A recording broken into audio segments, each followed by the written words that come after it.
This is, I would say, a recurring moment where we get the voices of the cities and communities together, not just once, not just twice, but continuously. So the Connected Smart Cities conference has, I think, now become a gathering ground for those who really concern themselves, not just about reaping the opportunities of technology, but really also how to cushion the effects that could be less positive. So let's ponder these things today, I would say with some of the most eminent minds in the world on this, and I think Europe is the natural place to do this. I welcome you all. I welcome the Director General of DG Connect, mayors. We have Filipe from Porto, the Vice Mayor for Innovation, we will hear later. Unfortunately, the Helsinki Vice Mayor has been snowed in. You would think this unimaginable in Finland, but apparently sometimes there is a black swan. That's unfortunate, but we are happy to have the Finnish government here.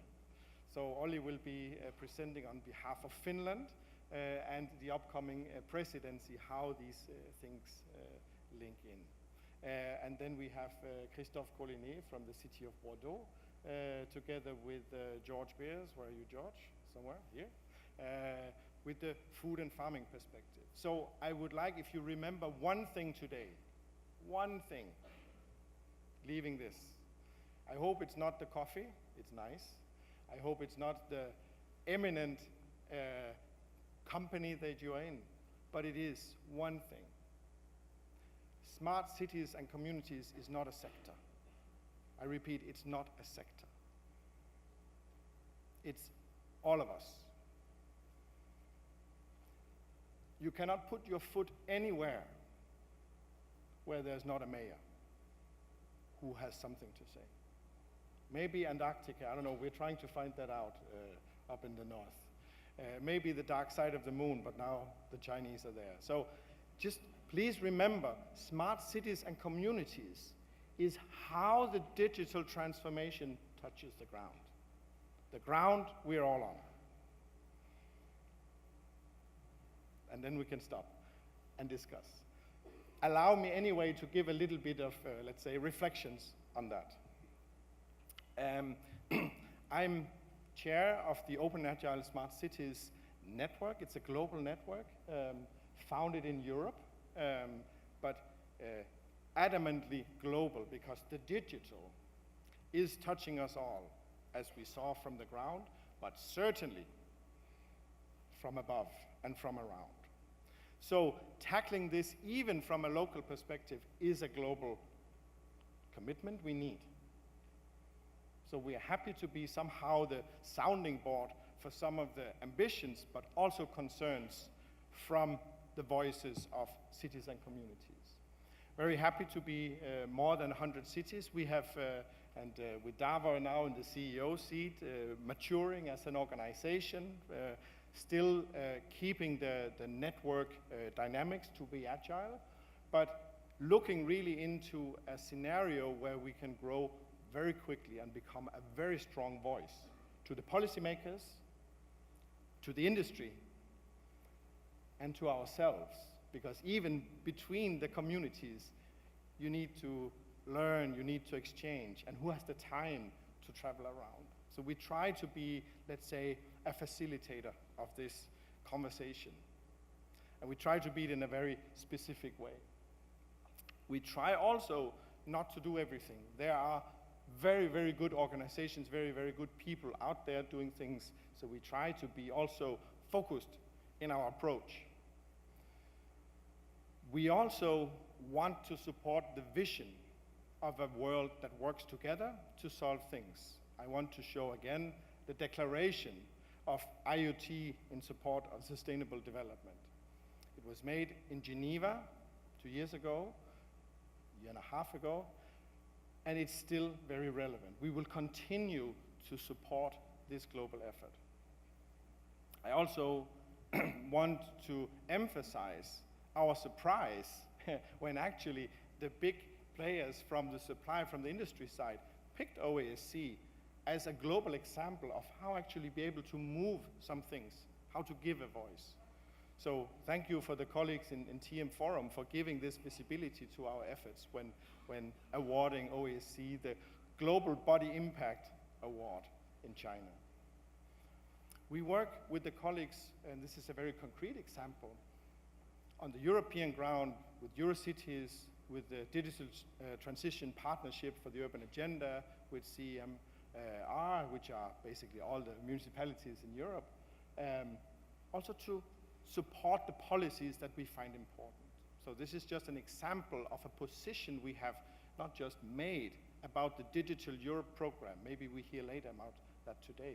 But that's an ambitious instrument for Europe to address exactly these challenges.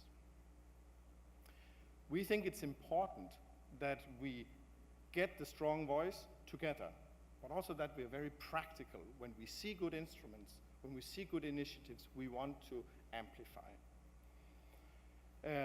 So this is the aim, basically.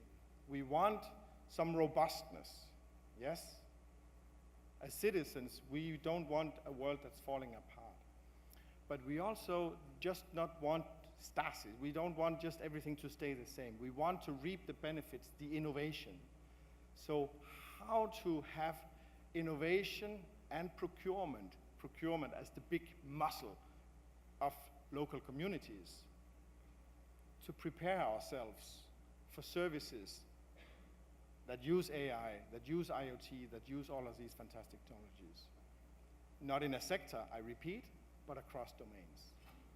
We're now at a turning point where it can actually be worth it, also from an investment perspective, to think on the horizontal level in technology. We were not there before. It was smarter just to optimize the waste management for waste management. Just deploy a whole system just for that. But we're at a turning point. Now that's no longer a good idea. And that becomes a problem, of course, in the siloed organizations, but also in the sectors. So we're trying to prepare something that can be a common ground. Standards are essential in this. And interoperability, of course, between the sectors is essential. However, the two sides of the market, the supply and demand, have different reasons for wanting it, and I want to highlight that. On the supply side, standards make it easy to reach a large market. Fantastic. It makes the time to market shorter. Great. The cities don't care. They want cheap, efficient value for money, and they want a safe path to the future where you don't deposit the city keys, the digital city keys, to a company or to a 10-year contract or to something you don't understand. You want to stay independent, of course. But even though there are different reasons for supporting a common ground and supporting standards, the benefits are the same on both sides.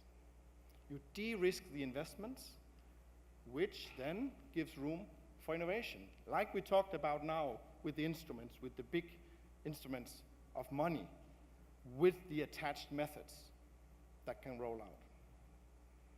So if we want the innovation, we need to de-risk the investments, and we need to do that in a path to the future, which is on a common ground. OASC was set up to develop this common ground with the view from cities and communities. So it's meant to be a neutral brand, a neutral gathering forum, a consensus forum where we can pursue these things. That's very general, but it's also the meaning to be very, very concrete.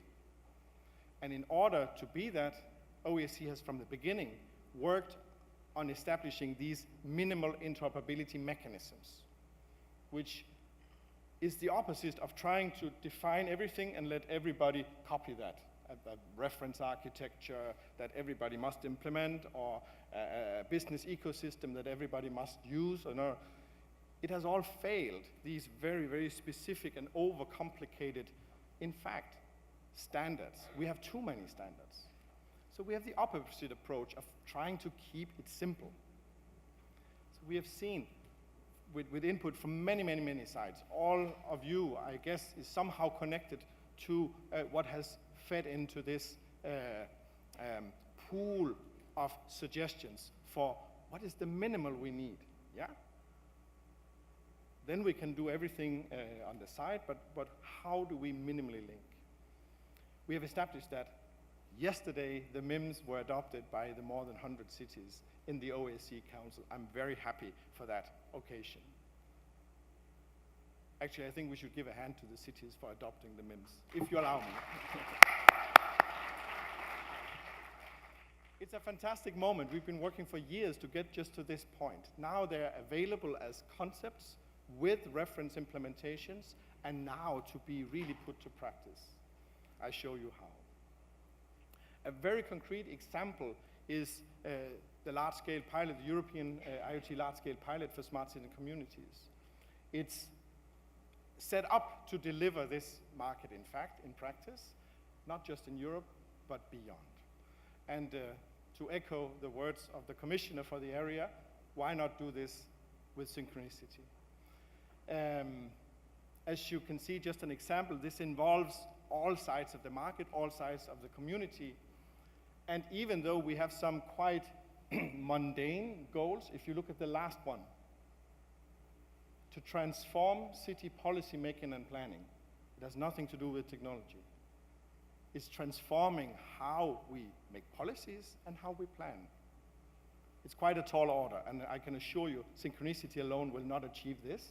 But the mechanisms and the procedures, this approach has to be in the loop when we do these things. We cannot just sink a lot of money into these siloed projects. They will fail. We have seen the last 10 years. So I will not go into demonstration. I leave that to the expo area now. I leave that to the IoT week in June, where we will in fact physically show you stuff that's going on, certainly not just from synchronicity, but all around. Let me just show one example. I don't know if you're familiar with what is called the privacy app. It's a super simple thing.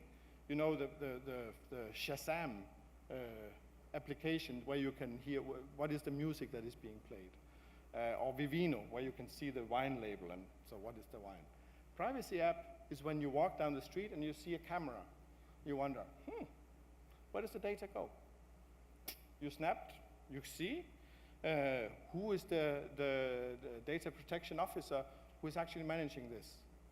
And you can send a message if you're concerned about this. In fact, this is all in the legislation. So of course you have the right to do this. But you also need the tools, yes? If you see something which was not there before and it doesn't show up, you can report it. So as a citizen, as a community, you get a very close relationship to what is called infrastructure. But I think we can all acknowledge that that is necessary if we want a positive attitude towards what technology does to our cities and communities. We need to be involved. This is a very concrete example. It's live now, and it's available to deploy for any city or community that implements the minimal interoperability mechanisms. Just one nice moment also for the community here.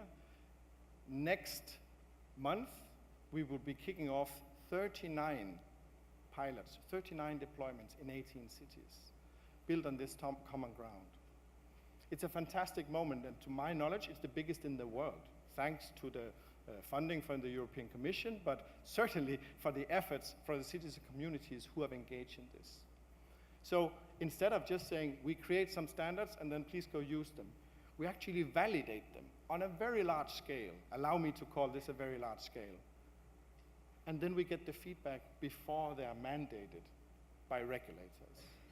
So we need this principle of innovation. We need this principle of validation as we move forward as fundamental. I'm happy to see also George here on the stage, because I mean, this is the synchronicity version. You have, I would say, even more land, pardon the pun, with the agro and food and farming. But I mean, we need to bring these learnings together before we just go out and standardize. I will not go into the details, but here are the minimal interoperability mechanisms that were adopted, in fact, by the Council yesterday, and I think there is a growing consensus that we need something like this. We have a path for cities and communities to get involved. We will hear later, I'm sure, about the Wi-Fi for EU initiative, about the Connecting Europe facility, which is exactly this idea that we need very simple steps that you can take, which will eventually lead to this, I wouldn't say nirvana, but will lead to this situation where you can more innovatively approach the new technologies.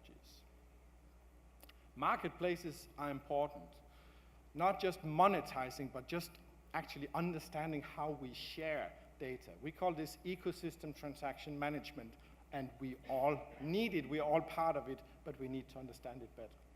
Data and services are, of course, a part of this, and it's already live. Hardware is one, but there's an element, training, skills that are connected to these new technologies. So I'm happy to also report that this is now also shaping. I mean, we have some quite interesting convergence in this space. It's all alive and live and so on. So I would end by reiterating the value proposition of finding a common ground. I would claim that this approach is necessary if we want to de-risk our path laid with AI and whatnot, 5G to the future. We need this iterative approach in order for the investments to really matter. The question about then what are the political, let's say, approaches to this?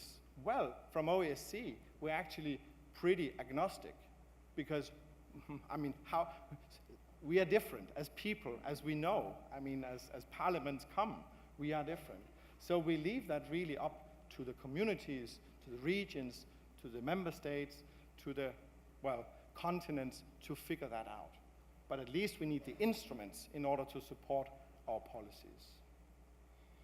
So my last point here would be actually that I see, and I hope to see, even in 2019, this very strong series, like a row of events that continue to refine these ideas. We have the TM Forum, Digital Transformation World, bringing all the suppliers together. We had the World Economic Forum, and now with the Mayors Summit in Japan, I think a super nice and very, very important connection of movers and shakers. We have the IoT week in June, where we will very physically build a city with the connected communities, and I hope, George, you will have some tractors running around, and we will have drones. So we can see it. We will have Lego inviting the children to get involved. It will be open to the public, hope really to demo and showcase. And then, of course, we have the Finnish colleagues now making the nice plan for all of us on how to get here united as Europe in the world. So really looking forward to that. And then next year, not just in Barcelona, but hopefully in a year also here in Brussels, we will be back for the Connected Smart Cities and Communities event. So we have allowed ourselves to add the "and communities" just to emphasize that this is not just for the urban elite or the urban core, but actually most municipalities do already have all these issues. So with that, I leave the floor to Kees and the eminent speakers, Kees van der Klauw, if I may invite you to the stage. I leave you with that thought: smart city communities is not a sector, it's all of us. Thank you.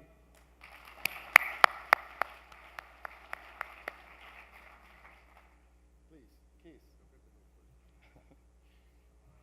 Yeah, we will have a panel discussion, but before engaging in a panel, I think we need to have some inspiration. And I would like to invite Roberto Viola to give his introduction and view on digitization, smart cities, and probably many more things. Then we have another introduction, and step by step we will fill these chairs and start engaging in how to manage the next steps. Roberto, please come to stage.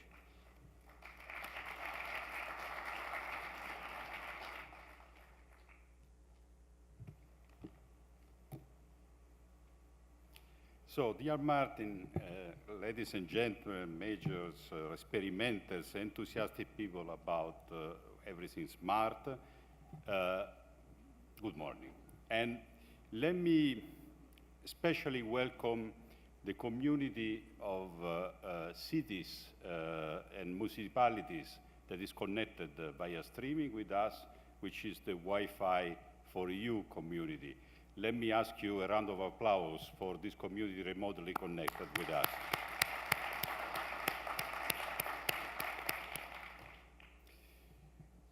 So, Kees, you said inspiration. So you gave me the challenge. But actually, Martin, I would not say said it all, but already gave you a little bit the feeling of also where the European Commission is going. First of all, the first thing I want to say loud and clear is thank you. Thank you to you all for the work you are doing, which is really exceptional. And let me also thank my team with this round of really getting together and making this possible. It's thanks to the dream we had at the very beginning of the adventure of the IoT pilots, at the beginning of the adventure of getting a little bit the idea of connectivity and, digital being holistically, offering services everywhere, that we start to have a little bit the ideas where we could go. And then you made it much more concrete. And now for us, the challenge is to convince the heads of state and government that these are activities which are worthwhile to invest in. These are activities that, of course, are based on the enthusiasm of all of you, but also, let me say, there's a little detail that funding is necessary to go ahead, because beautiful ideas without funding, in mankind history, never got that far. So we need to travel together in a very fantastic journey, also in the next financial framework of the Union, which are the next 7 years starting in the year 2021. That's why, today and in all other events, it's also important to reflect what we can expect, what we should expect for the future. When we prepared the various instruments to work together in the future, the Digital Europe program, the new Connected Europe Facility program, the new Horizon program, some said to me, well, smart cities have been around for a long time. Are you sure you want to continue investing in this? Well, my answer has been, of course they are around. Martin said it, it's all of us. Smart cities is us walking in the street and doing something, and as everything becomes connected and digital, we do something which has an interaction. Now, probably 200 years from now, people will laugh at us with this kind of bulky devices, the way we use instruments. It's always like this in history. And I think if they laugh at us for what we do today, maybe there's a reason. And the reason is that, yes, it's impressive what we live, and everything is becoming digital and probably better for the citizens. But we are far, far away from the concept that what is this kind of connectivity, digital transformation really helps you on the spot. Yes, you have nice application about the weather in Europe. Fine. You get a kind of idea. Yesterday I was in Bucharest, and suddenly started to snow, but not in my app. My app was sun. But I can tell you, it was really slippery. And in every city, in every little village, there's a crossroad which is dangerous for kids or for pedestrians. And what about, having an app for that particular crossroad to signal if a car is coming? In every city, there's the supermarket where it's difficult to park. What about an app that tells you, well, maybe you can park 50 meters away, because behind the supermarket there's a spot you don't know. In every city, you have doctors that maybe want to connect with their patients and share data in an easy way. And there are thousands and thousands of those kind of ideas and applications where actually you move really close to the citizen. The citizens about quality of air, of course, rightly so, cares about the quality of air around him, not, I mean, in a city which is 3,000 kilometers away from him. So localizing, I mean, the digital revolution, it's a tremendous challenge. It's a challenge unheard of. And that's why, to those that are a little bit skeptical about smart cities, we have to tell that we are reinventing smart cities. And actually, the first thing, rightly so, Martin, we move from cities to communities. Why we move from cities to communities? Because, I mean, cities, it was, I mean, a little bit the idea that that's where, I mean, most of the people live. That's where we need to solve incredible problems like traffic in Brussels. You see, we have perfectly solved it, and other things. Well, the problems are still there, but I mean, more and more people in the new disruptive era of everyone being socially connected live and think that they belong to communities. Sometimes those communities are very local, sometimes they are virtual, but sometimes they are, spread around a large territory, which still belong to a municipality. This is the way, I mean, we live, work, interact. And this is the idea. So moving from cities to community, it's very important. And in this respect, I said that we have the Wi-Fi for EU communities linked with us. Wi-Fi for EU was for us a sort of revealing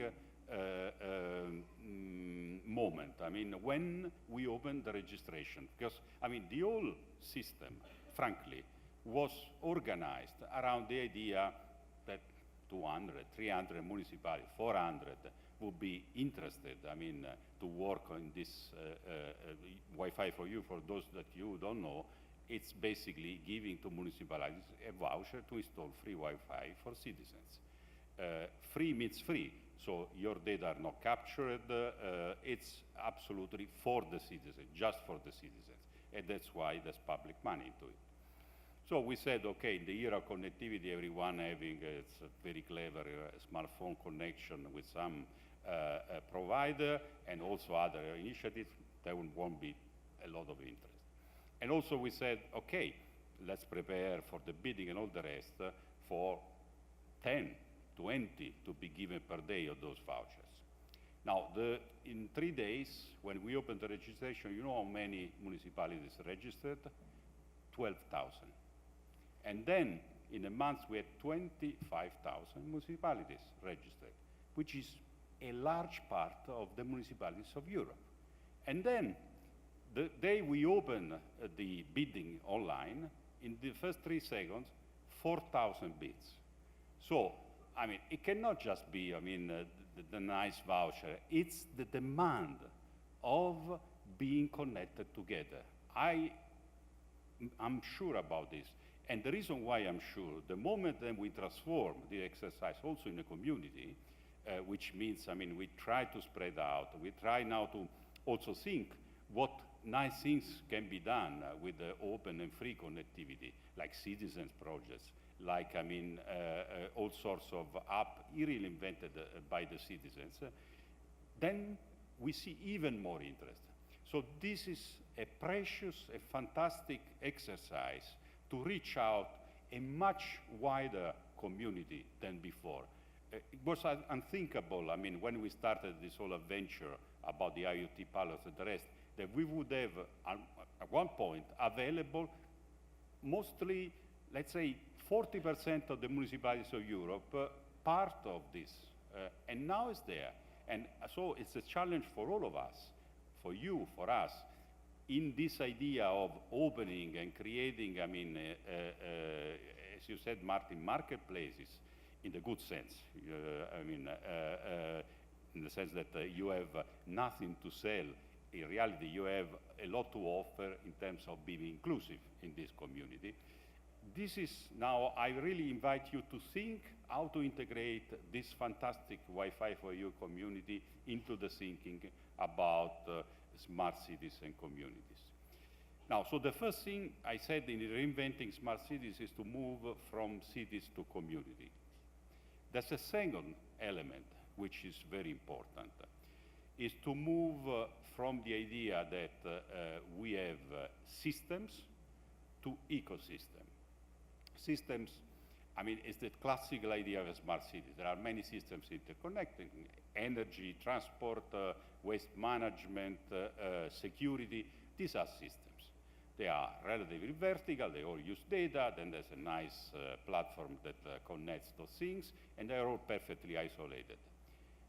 The idea, and you, again, you heard it, is to move to an ecosystem. An ecosystem is everything is melted together, and it's part, I mean, of a unique and single design from the outset.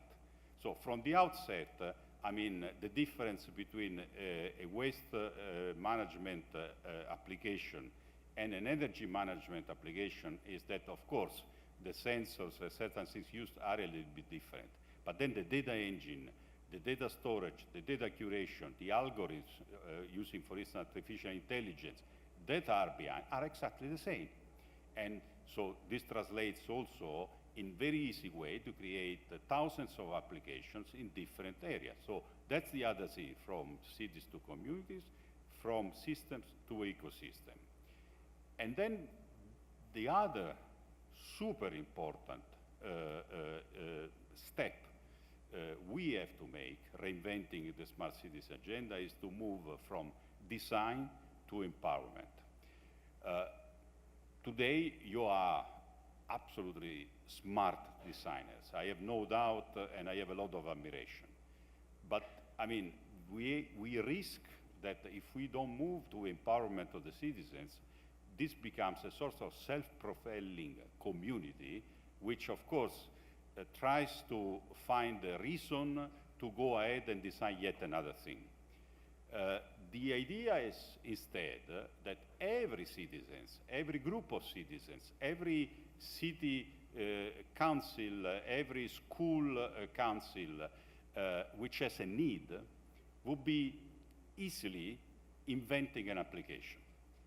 So basically would be empowered not to use just social media to protest about this and that, which is perfectly okay in democracy, but also socially to design things, to actually empower and control, in a good sense, what is around. Because one of the issues we see with the transformation of our society and everything now being social is that that's the most of the demand goes in the direction of I don't believe anymore that there's someone that can mediate information for me. I want to be empowered to do that. Of course, there are limits to this. There's a cartoon I've seen, very nice, saying a passenger saying to all the other passengers, we should stop with those pilots running the plane. Who wants me to run the plane? Yes, do that. So this is a bit an extreme. We should still have professional pilot and you as professional designers.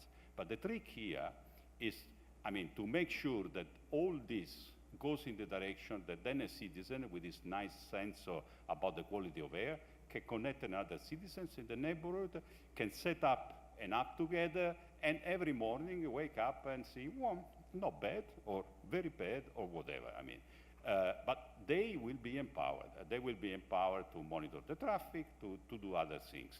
So this is a bit the challenge. I mean, it is not science fiction. I mean, I'm trying to simplify in a sort of colloquial way all the nice work you do, because this is all about open platform, this is about open specification, this is about APIs, so exactly the direction you are going. But I'm not going to bore you with all the technical details. I think what is really important here is the concept. Now, what we will do on our side, we will try to actually give you the tools to live up with this vision, if you share this vision. The first tool is, of course, to continue with our activities and our large-scale pilots, which have proven to be very successful, and now we need to reach out to spread the experience we are gaining in those pilots to all communities, and there are very relevant activities we do in those pilots. The second point is to prepare, as I said at the beginning of my speech, for the future. So to have the new spending programs to be a little bit concrete. I mean, it's about, of course, distributing funds to do important things, especially Digital Europe, Connecting Europe Facility, second generation, and Horizon Europe, in the direction of creating this vision of smart, empowered ecosystem around communities. And this will be done in Connecting Europe Facility, first of all, to finance all the connectivity which is needed. So the next generation program will probably be 5G for EU. So we will slowly but steadily move the community from Wi-Fi to 5G connectivity in the sense of creating platforms around the 5G connectivity. The other point which, I mean, we know we have a gigantic gap is cloud services, which would be utilized by communities and interconnected together. This is the whole strand about communities and also transport, because the new Connect Europe facility will help transport, will have, of course, to connect everything which has to do with power grids, also water management, all what is connectivity will be in the Connecting Europe facility. And then the other important element will be the Digital Europe program. It's a brand new program, didn't exist before, and fills the gap of doing something concrete. Because, I mean, our Horizon 2020 program is a fantastic program, totally bottom-up, and always arrives to a sort of prototype. So it's like the feeling of my wife when she sees my room in which I experiment many things, and everything is a mess. The idea is that to be better than me when I experiment digital things and to do something very concrete. Projects which have an A and a Z, which are actually going into the operational. We have the big things, the European supercomputing program that now is a reality, so big, the gigantic supercomputer, but the idea is that every doctor in a community will have access to that supercomputer to sequence your genome, which is a very interesting exercise, because instead of experimenting cures on you, we'll experiment cures on your digital self. I think it's a much safer way of doing this experimentation. So, and many other things which are done at very high level, European level, but then we move to the local level. And there's a strand, there's a pillar of the Digital Europe, which is all about communities and actually rolling out on a concrete way those kind of ideas and systems and this overall vision. And of course, we'll continue the basic research in Horizon Europe. Last thing I want to say, what we do at European level is not in contradiction with local funding. I would love to see more and more local funding going in the same direction. I applaud to the Irish government, for instance. They said that we are going to double the Wi-Fi for EU project. So for every voucher given by EU, we will give the equivalent voucher. And there are many other examples where local funds, structural regional funds can be combined with the centrally managed programs from Europe. And this will be our strength. If we also manage to do that on a totally voluntary basis, we will be one step ahead of the rest of the world for a good cause. Thank you very much for listening to me.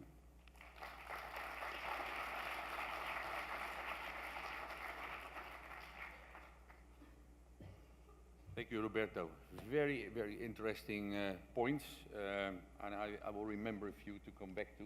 But first of all, my compliments for scaling up so rapidly to 25,000 participants in the Wi-Fi for Europe. I think we can learn from that because scaling up is extremely important. But I also hear a lot about empowerment of citizens, and then we will come back to that. May I now invite Olli Voutilainen from the Finnish government. So we have heard the European perspective. Now we have the national perspective and soon the chairmanship of Europe. And I think you're going to disclose to us a number of initiatives for the next phase in building smart cities in Europe. So may I welcome you.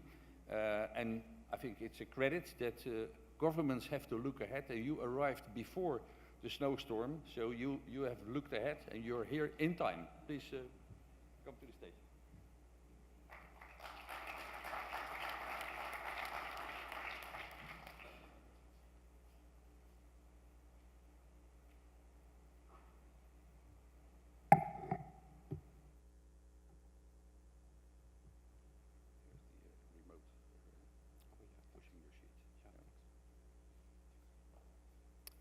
Yes, thank you, Chairman, and thank you for the introduction. It's my absolutely great pleasure to be here in the Open and Agile Cities Conference. Actually, it's my very first time to join this network, and I had a first glimpse of the atmosphere already yesterday in the informal dinner, and I could witness that it's the network that is one of the most enthusiastic around these issues, which gives lots of energy to smart city development. So it's my pleasure to introduce sort of a preview of the Finnish EU presidency, which starts in the mid of the next summer. We are going to have digital cities as a specific topic, and it really nicely relates to what this network and this conference is doing and speaking. We should first say that also the Finnish specific topic around digital cities is springing or has a springboard from the smart city concept as a background. We all know that there has been a great history behind different kind of solutions. This picture is from the Finnish National Technology Agency some 8-9 years ago, which was speaking about energy efficiency, ICT, smooth mobility, cozy cities, easy access to services, safe and clean cities, but also the users who would be actively involved. Now we can see, as Roberto said, that smart city concept is really evolving. There are many new important phenomena like IoT coming into the picture. So our perception is to grasp this development as well and talk about smart city not only for people, for daily use, but also a smart and digital city that is built and created by people. I think this is a very important rhetorical precision that should be stressed at this point. We also know that smart city and digital city is about being visionary, aspirational, but at the same time to think as down to earth as possible, to think about people's everyday life. And this, as best, it leads to used and even sold solutions which can make a difference in the livability of the cities. In a nutshell, to me, smart city means that cities can seize the opportunities of digitalization in a quite a comprehensive way, integrated way, instead of separate solutions. As there has been a lot of talk also yesterday about smart city as an ecosystem, I would also point out this message. It's the ecosystem in which the citizens are important, also the startups, other companies are important, and they are interdependent and symbiotically benefit from each other. Now, if we come to the Finnish EU presidency agenda, we can recognize that digital cities are at the very heart of urban policy in the EU. Martin already mentioned the urban agenda, which is the main strand of the urban policy in the European Union at the moment. There has been tremendous activity around the 14 thematic partnerships that mean that cities, member states and the European Commission come together to develop jointly these urban themes. It's worth to point out that quite a number of these partnerships closely linked to digitalization. The most important is, of course, digital transition, but there are also others like urban mobility, energy transition, and circular economy. That's why we see that digital cities inside the urban policy, inside the urban agenda, is remarkably wider than just the digitalism itself. So maybe to highlight a couple of main issues that we are willing to highlight during the Finnish presidency. First of all, we would like to support the successful implementation of the EU urban agenda. There is good cooperation between the current trio countries, Romania this spring, Finland next half, and Croatia afterwards. In addition to this, we will point out the specific theme that has been named digital innovation in urban environments. And we try to grasp the solutions that make cities more sustainable and fluently working, also more coherent. So the major question to us is which new solutions based on digitalization can increase the quality of life in cities and green development, while also accelerating the economic growth. Some of the preliminary questions we are interested in relate to the discussion we already have had. How do the various forms of digital participation change the game of the urban development principles? How do cities transform into platforms of innovation by utilizing digital solutions? It's the openness and collaborative creation which is all in all increasing. What is the full role of that? One important question is how cities connect separate and incremental smart solutions to more coherent strategies, so that there are not individual products or individual solutions only, but a coherent smart city as a whole. We also know that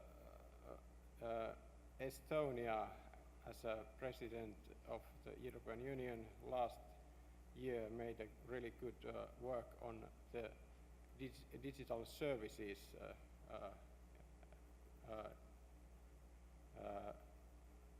topic.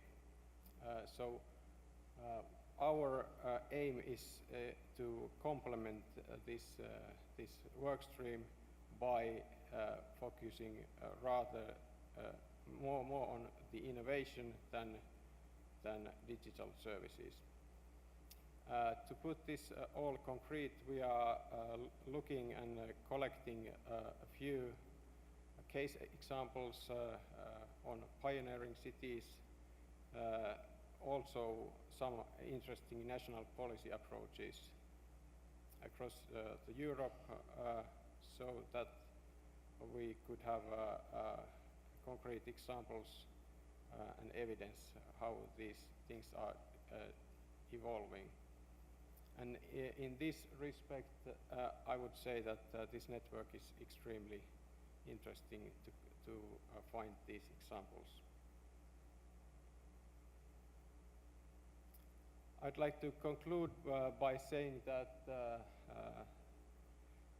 there is no giant or grand leaps that we could make in a 6 months period as a presidency, but some small steps we are aiming at are the following. We would like to highlight what are the front runners or the promising cities that make the best out of digitalization.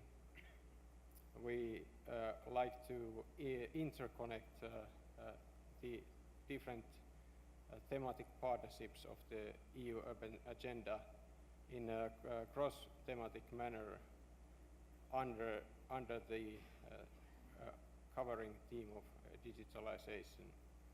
And finally, which is probably one of the most important, is that at the European community level, we would like to recognize even better the potential of digital innovation for comprehensive urban development, not as a sect or any kind of silo, but to support comprehensive urban development and also to support related initiatives. Thank you.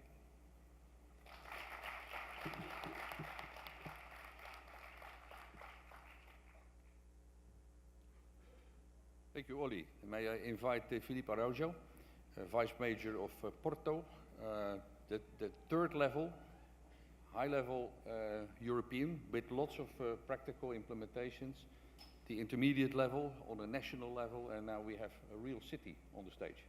Filipe, thank you.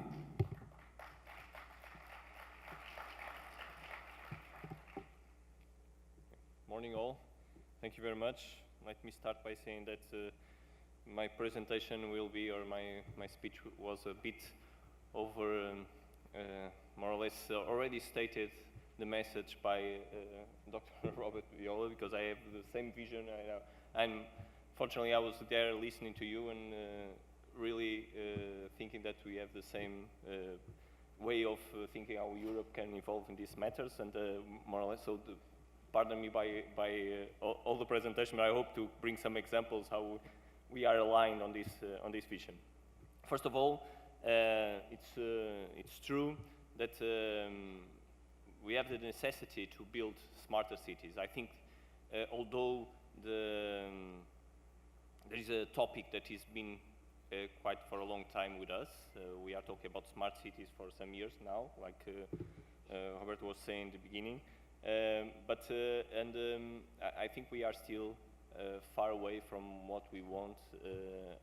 I think I am in front of most of the people that think like that, that we have still a long way to do and to become smart cities and to become digital cities. So although the theme and the topic is there for a long time, and somehow some of the projects that we've been developed sometimes have negative effects because they pay too much attention to the technology side and not really to the citizen impact. But I think right now the momentum is completely different. We heard the speeches until now that proved that. We are reaching a very different level of maturity around the theme, and I believe this, there is still a lot of challenges, of course, but that's why organizations like OASC can have an important role on these topics. So first of all, we need really to build smarter cities. We need to provide better and innovative cities that focus on their needs. We need to work, after all, for them. Let me see if I... that's there, sorry. I was trying to look where, not to be always looking behind. So of course, technology, connectivity are the basic ingredients for the infrastructure of a smarter city, and we all need them. We can see that nowadays technology is everywhere, and it's in an off-the-shelf way, and this of course helped dramatically to increase dramatically in the last years the velocity that new products and new solutions are coming. And this is exactly what this image pretends to show, that technology is everywhere. And this new paradigm is characterized, of course, by the intensive use of technologies as a mean of providing better services to all our citizens. But bear in mind that we need to continue, at least at city level, of course, that to have much more efficiency and more sustainable processes. And the efficiency and sustainability are good drivers for the innovation process. What has Porto been doing? So since 2009, the city of Porto has strategically invested in the development of a solid infrastructure, which has been one of the pillars of our digital transformation strategy. We have more than 4,000 kilometers of optical fiber installed all over the city. They connect public services, public infrastructures. We act also as a neutral operator. And so we more or less allow the connectivity of the services and projects that we have been developing in the city. Since 2015, and this is the number of the different devices that were connected to our infrastructure since 2015. And this infrastructure, which, like I said, is spread all over the city, that connects public infrastructure, that provides connectivity to several services, is more known by the common service, the more common services that provide, like Wi-Fi, to the citizens. So this is the way that most people know what we have been doing in Porto, and not so much for all the other projects that we implemented that are important, that provide services, but these are the way that we usually say that we communicate with our citizens. They understand this by the Wi-Fi that we provide. One of the things that's very important is, of course, the data that they are producing. This image is just, or behind the words, is an image, it's a snapshot of a video that was produced by a researcher from the university that used all the data from the Wi-Fi connections, the ones that I talked before, especially the ones that are used on the buses. So all the buses in the city have Wi-Fi, and they used that data to provide a movie that was showing the mobility patterns in the city. So here, the value of the data coming from non-traditional sensing infrastructure is of most importance. So one of the things that I should point in this presentation is the importance of data analytics in the future. This is something that we truly believe, and we have been working in Porto also in this direction. One other example, simple examples that I brought here is, for example, this one is the data that we collect on the Wi-Fi network that we used and helped us to manage the activities that were developed in this event. This was an event in one of our gardens. And so this was more or less monitoring the usage of the Wi-Fi network from the visitors and the exhibitors during this whole week. Another example, it's the one that, for example, uses legacy traffic management system. So we went to the legacy system, brought the data, and we start using and gather the traffic counters that were installed in the streets.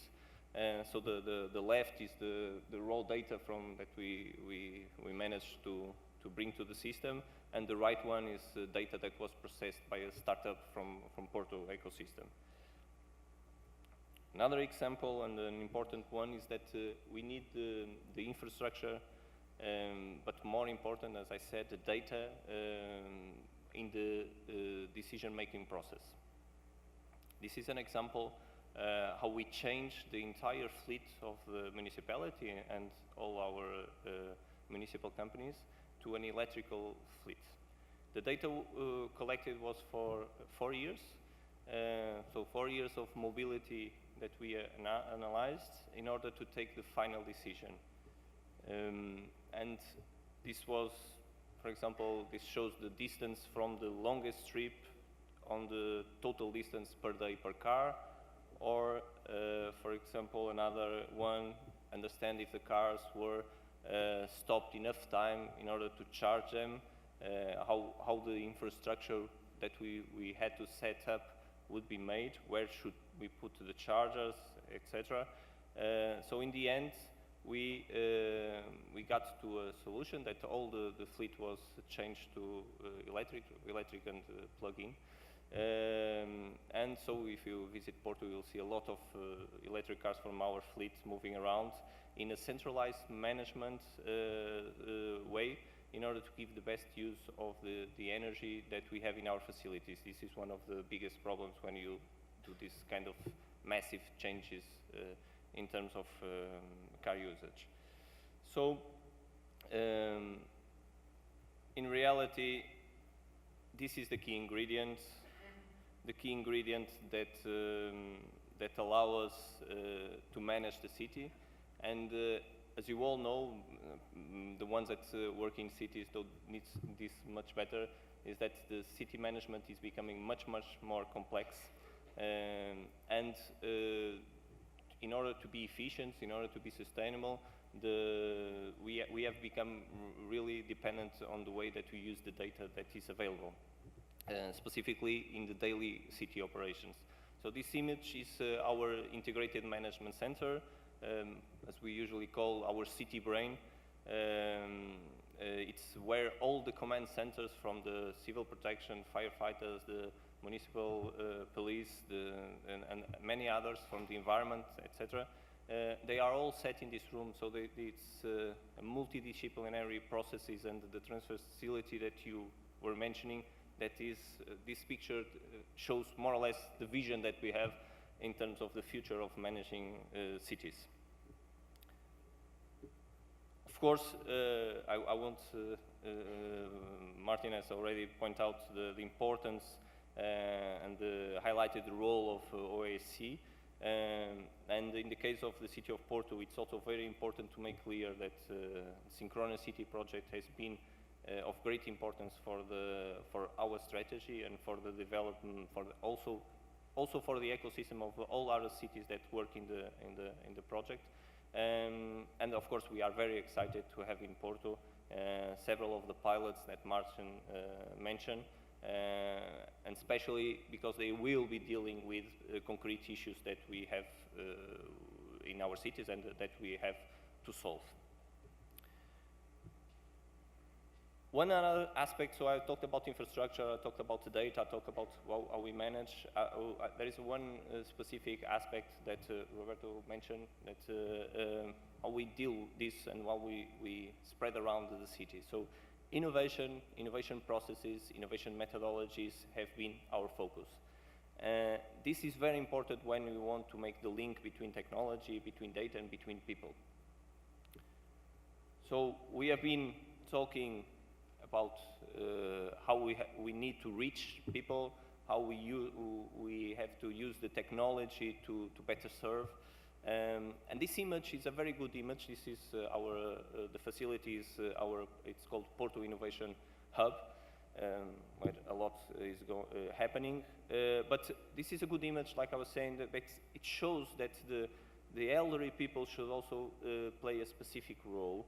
And since we are moving very fast in terms of technology, we could have a large population of elderly technology persons. What I mention with this is that we could be not elderly like old, but they could be apart from technology. And this could be a big problem when we go really fast on digital cities, on digitalization of our lives.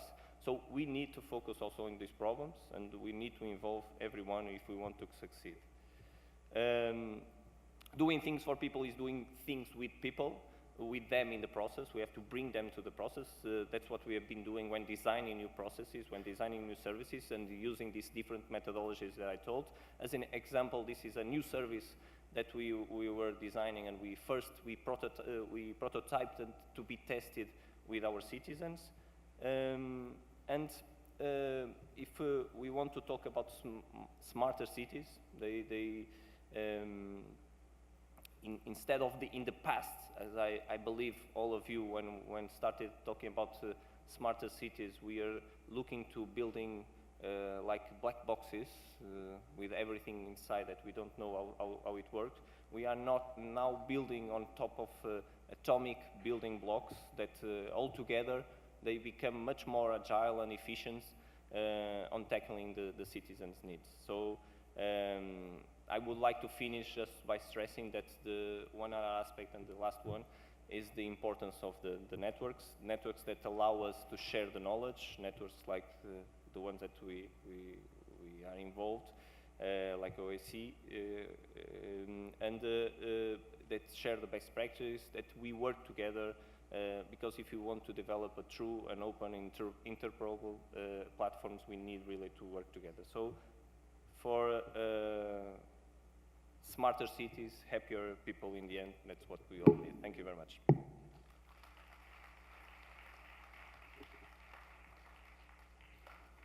Introductions from 3 levels. We are not going to have more introductions, but we are going to have 2 more eminent panelists. So I would like to invite Christophe Colinet, the Vice Major of Bordeaux, and Christophe Beers, who is leading IOF 2020 projects, also to the stage.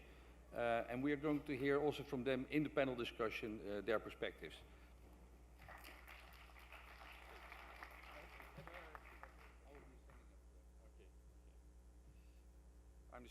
I'm a stand-up comedian, so I will stand up. We heard interesting things about engaging citizens.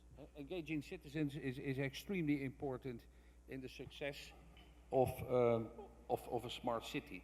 So the question is, how do you empower citizens? We heard you say empower citizens. Are you going to tell them you're empowered, which is sometimes what I hear in big companies, you're empowered, please do your work. How do you do that? So let's start with Bordeaux. How do you empower the citizens in taking ownership of the applications and the real life? Thank you for the question. By now we have I would say two different ways to empower the citizen in the city of Bordeaux.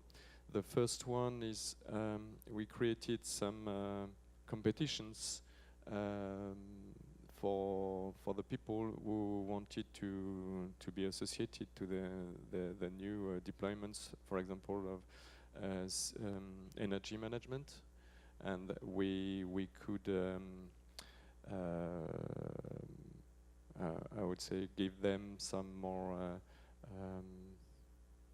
money or some more assurance to be really involved in the equipments they will have in their own homes, and that will be able to manage them to be more green and to be more interested in the CO2 footprint decrease in there.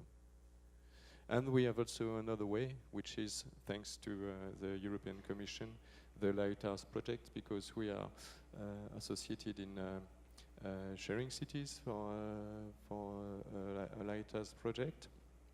And we have cities like Lisbon or London who already developed some hubs allowing people to be associated to the new services and the new features we can deploy, and we can be inspired by those kind of solutions. And of course, through the Synchronicity project, because it's the more interesting one we're involved in for the moment on this type of features.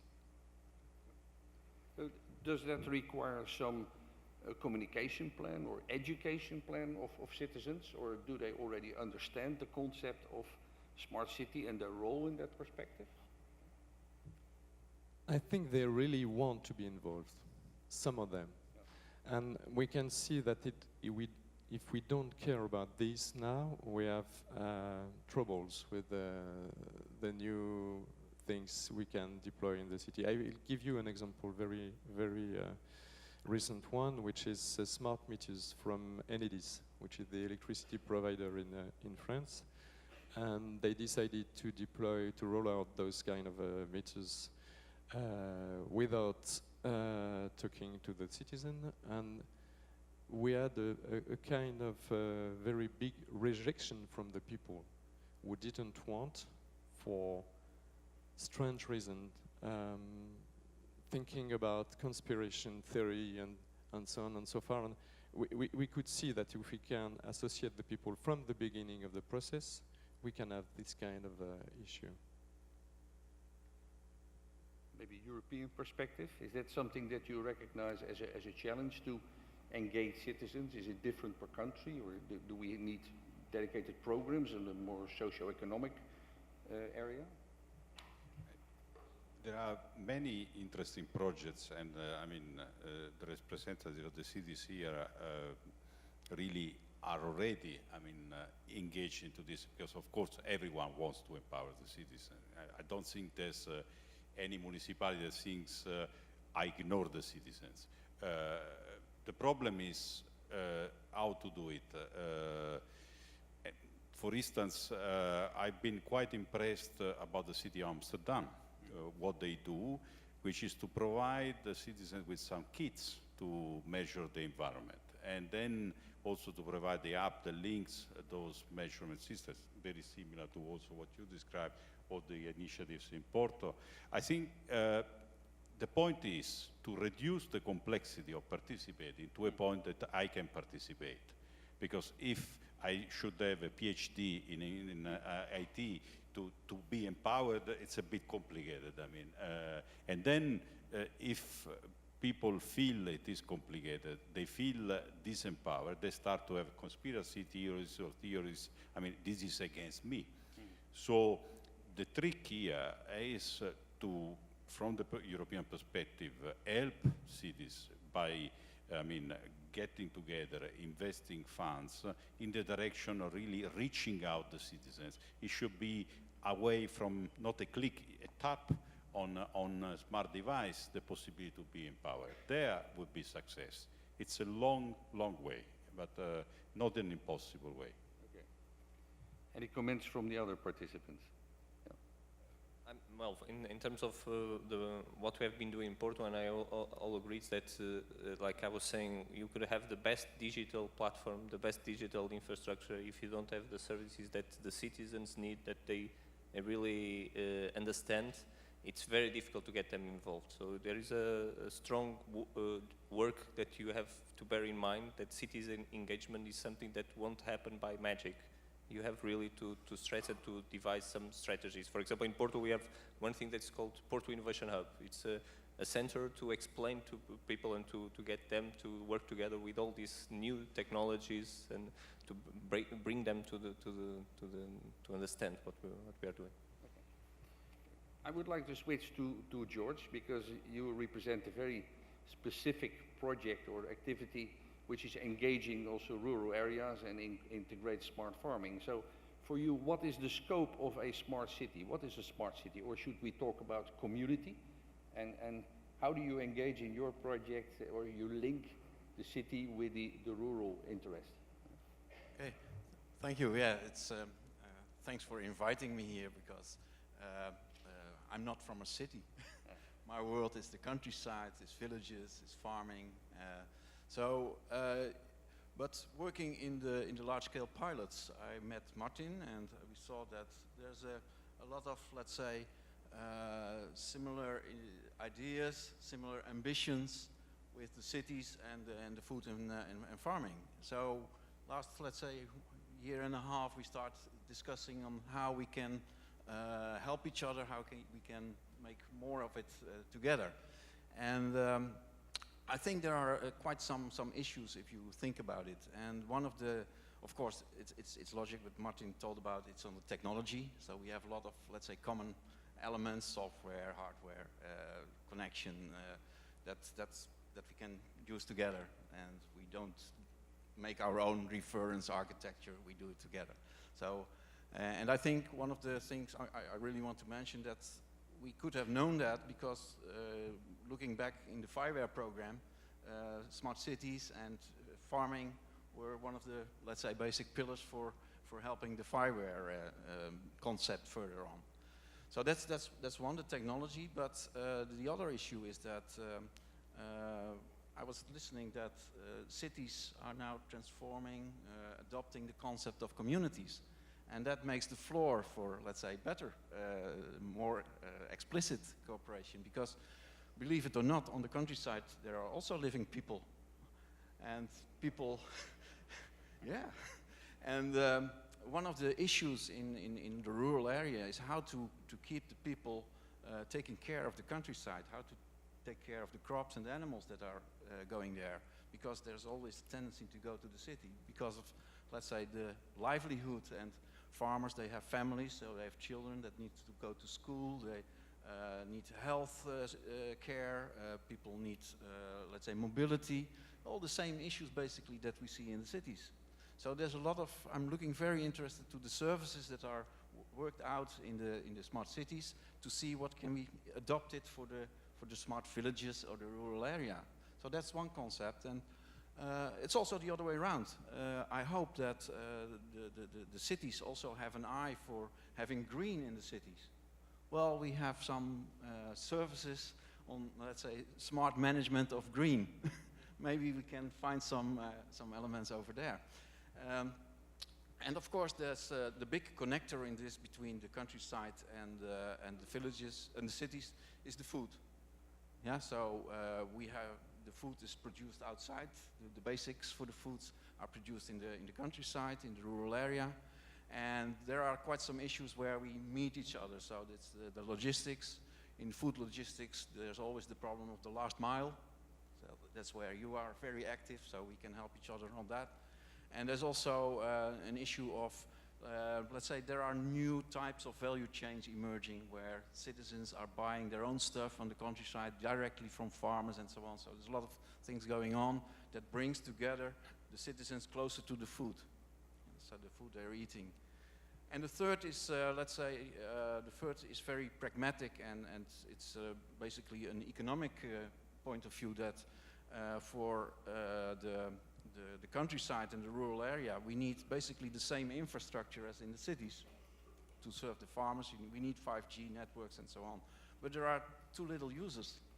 So if we can enhance the number of users in the countryside, the number of services that make use of this infrastructure, we can make a better business model than nowadays. So these are the elements that I want to bring on the floor. Yeah. I think that's an interesting perspective. It's a scalability. If you have few users, then many companies will say, well, that's not a market for me. So there has been a lot of discussion, or even yesterday evening we had a discussion about sustainable business models. How do you approach scale? I think there are plenty of pilots and examples, but how do you scale it? And then also in multimodalities, because you mentioned that in your cities it's about energy, it's about transport, it's about food, it's about livability. So can you comment, Filipe, on how do you bring the stakeholders together in order to create economy of scale, to build a platform which is shared across?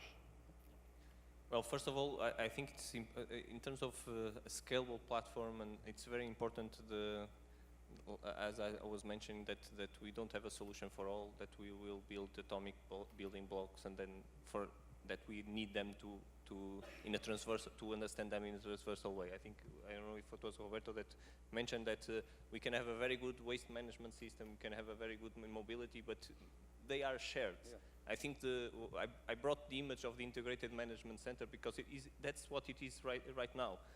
You cannot have a truck for waste management wandering around in the city without the police understanding that they have to take the car out, otherwise they cannot collect the garbage, or the mobility or the signs to help them in their job. So it's very much connected for the future. It's a futuristic view, but to scale it, you need to understand this is in the transversal way. Let me just say one thing about digital is that if for the citizens, that I forgot in my list, that if for the citizens you give them a value on the service that you are mentioning, are giving, for example, we have an app for the intermodal transportation in Porto, so you can go on the train, on the metro, or on the bus, that in the end of the month gives you the lowest tariff possible. You don't have to make any calculus. You will pay the lowest possible. So without doing nothing. I think this is the kind of mobility as a service that we should implement in Europe, especially when we have so many problems with mobility, is that leave the citizens without the burden of thinking which kind of tickets or which kind of things, and it's possible to find new business models, that take the burden and leaves us with artificial intelligence, all the rest, to make the calculus, and in the end to make a new business. So it's... Okay. Yeah. So one of the challenges in economy of scale is to bring together all these modalities in the city. The other challenge is to bring cities together.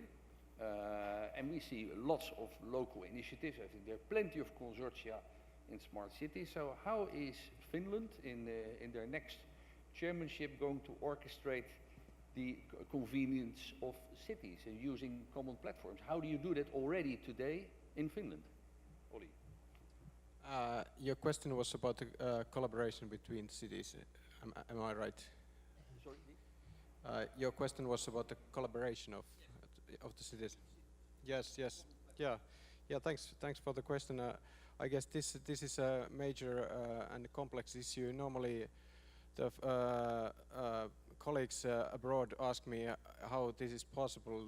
Usually, the cities are competitors against each other, and it's the main setup. But there is a good evolving tradition of collaboration behind the trick, and also the money as a catalyst. So we have basically EU-funded major program that is combines 6 major cities in Finland around smart city development, to put it loosely. And this is not only about the money, it is about the recognizing the potential of the volume that the 6 cities can make as a joint market, for example. So it's about recognizing the facts also, not only encouraging by the money. Thank you. Robert, I know you have to go for an interview. Yeah. Maybe one question. Can we expect specific stimulating measures to enhance the collaboration in Europe and the cross-linking? If we look to US, you have very strong conglomerates that just decide on the rules. In China, you have the government that decides. in Europe we need some collaboration. So can you comment on how are you going to stimulate that from a European perspective? Thank you. I think in terms of creating community collaboration compared to US, China, we do better, frankly. And we will continue to do even more. As I said in my intervention, the main instrument for now bringing this to operational collaboration will be Digital Europe. That is a brand new design program that exactly does it. Then we will use for the connectivity part, for enhancing connectivity, the new Connecting Europe Facility program, and we will continue the activities which are more research-oriented in the horizon. This is in terms of the various programs. But then what my team will continue doing is to link, make sure that all the various strengths and activities and pilots and communities are linked together. And all these initiatives really have four possibilities to work together. And also we are mounting cooperation platforms, I mean, of course, supporting the cooperation platform you already have. An example is the Wi-Fi for EU community that now has a cooperation platform that ideally could be linked. So, of course, it's a varied and very lively ecosystem, and I don't think we should impose only one way to cooperate. This would be wrong. But there should be many different ways that then are findable, discoverable, and then, I mean, there would be the possibility probably to work together. Another possibility, of course, is to work more in standards. It's another way of creating communities that go in the same direction. Create a marketplace in the sense of sort of app stores for communities where free applications would be all together and then, I mean, various communities can use it. So allow more and more the reusability of good ideas and good application. Thank you. I really apologize, I have to go. So, a warm hand for Roberto. He will have to leave. Yeah. Thank you very much. Yeah. Thank you very much. I can take a chair. There's one topic, so we started late, but I will try to catch a little bit up. So there's one topic I will still address, and then we are going for your well-deserved coffee break, which is about non-functional aspects of smart cities. And with non-functional aspects, I mean all these things about security, privacy, resilience, all the things that end usually on ITIs, the ITIs. I've seen a lot of focus on functional things, showing that an app works or showing that you can do traffic control or smart farming. But what if things get hacked? Are you concerned with dependencies, and do you have dedication on those non-functional aspects to make a really resilient city? Let's start with you. Thank you. Well, that's a very important topic, to be honest, in terms of city management, a topic that we have been paying attention for a long time, although now with data privacy it became more prominent. It's something that everyone talks about. And I think that's a bit of the strategy that we have been following, for example, in terms of having our own infrastructure and how we deal with infrastructure. It's a segregated infrastructure, so that gives us a little bit more control in terms of it. But of course, besides that, there is a lot of many other things, interconnections that we have to pay attention. And I think the privacy issues and security issues are when we are going really fast in terms of digitalization of all the processes are becoming very, very important.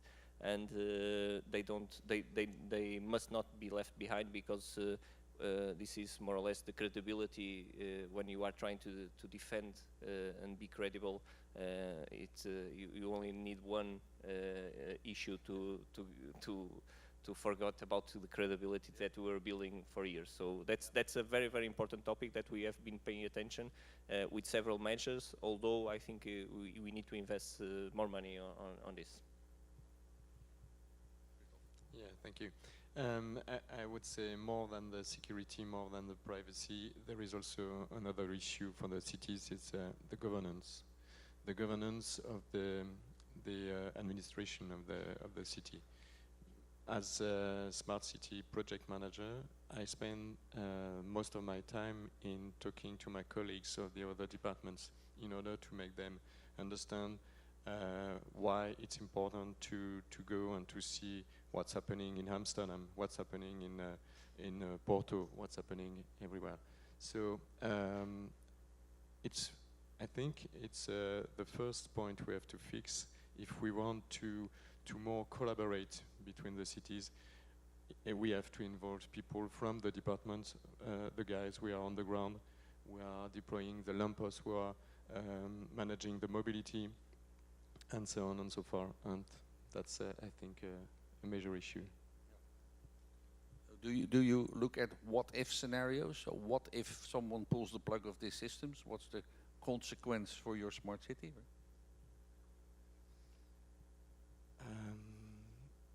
What if?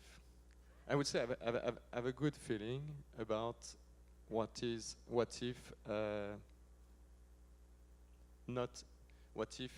I had no technical issues. And I think now we are about to get a very, very interesting interoperable infrastructures for cities, thanks to the European Commission, thanks to networks like OASC and projects, European projects, Synchronicity, and so on. We are about to close the loop of the framework for cities, and we are about to find a real an operational interoperable framework for cities. So on the technical point of view, I think we are at the crossroad now. But I think we have to more involve the politicians, the policymakers, to make them understand that now we have more governance issue. We have to educate the people in the administration to get in order they get the skills for understanding what digital can bring them, what sharing with other cities can bring them. So what if they could be more educated? Okay. Yeah.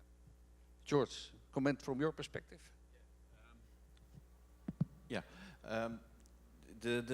The data ownership, it's called in the farming units, in the farming community. That when I, as a farmer, put my data in the cloud, who's using it for what?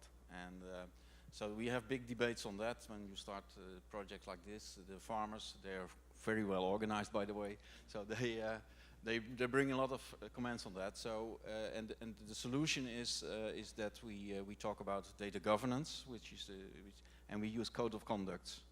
So agreements in the cases, how to deal with the data that are in the cloud, so to say. That's one aspect.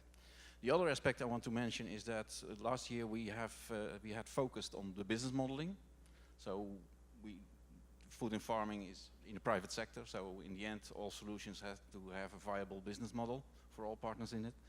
And you could feel that there's a hidden layer. So you talk about functionality, the rational things we can put into an economic model. So it's risk, benefits and cost, you distribute it. But there's a hidden layer under it, and that's related to trust. So we have a code of conduct, but is everybody behaving according to that? So during the course of the project, we implemented a full work package on ethics, with ethical experts to find out the dilemmas and the hidden layers in the trust dimension. So I would like to give the final word to Olli. Trust is one of the, let's say, the non-rational aspects of all these non-functionalities. Can you comment on that? Is that in your view, in your program? Yes, thank you very much. I think this privacy and security is extremely important, also for the image of the smart city, a human image that should be created, and this kind of let's say culture inside the Facebook, for example, should not be spread to the concept of smart cities as a negative image thing. I think to put it this to a wider context, it's important to notice that many European strategies, also many national strategies in Europe, point out the better security, better privacy in data than in other continents like America, for example. So this is could be seen as a competition factor as well. And with that, I think I'll give the power back to the audience. We have, unfortunately, we have no time to have an interaction also with the audience, but I hope you will take the time during the coffee breaks and the rest of the day to engage with each other, and don't underestimate the power of the people in the audience. I think a combination, a team of cities that have a common view can drive much more progress than all these individual cities. And I think this collaboration is the proof that it can work. So with a big hand for all the participants in the panel, I would like to send you to the coffee break.